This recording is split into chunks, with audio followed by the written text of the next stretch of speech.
এখন থেকে বিদেশিদের সম্পত্তির মালিকানা লাভের সুযোগ দিবে সৌদি আরব সরকার। তবে রিয়াদ ও জেদ্দা শহরের নির্দিষ্ট এলাকায় এই সুযোগ সীমাবদ্ধ। গত মঙ্গলবার এ সংক্রান্ত একটি নতুন আইন অনুমোদন করেছে দেশটি।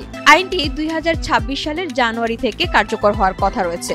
তবে বিশেষ শর্ত সাপেক্ষে দুই পবিত্র শহর মক্কা ও মদিনায়ও সম্পত্তির মালিকানা লাভ করতে পারবেন বিদেশিরা।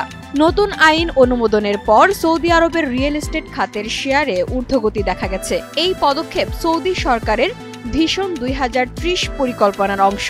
এ পরিকল্পনার মূল লক্ষ্য দেশটির অর্থনীতি বৈচিত্র্যময় এবং পর্যটন ও বিদেশি বিনিয়োগের মাধ্যমে আয় বৃদ্ধি করা।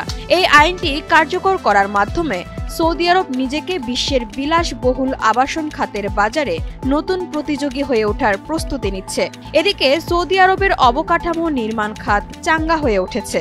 2024 সালের রিয়াদে শুরু হয়েছে বিশ্বের সবচেয়ে বড় অবকাঠামো মুকআব এর নির্মাণ কাজ। ভবনটি হবে নিউ মুরাব্বা প্রকল্পের মূল আকর্ষণ। পাশাপাশি লোহিত সাগর উপকূলে চলছে রিসোর্ট নির্মাণের কাজও। কিছু রিসোর্ট যেমন রিটস কার্লটন রিজার্ভ এগুলো ইতিমধ্যে চালু হয়েছে। শামিমা বৃষ্টি, এনটিভি অনলাইন।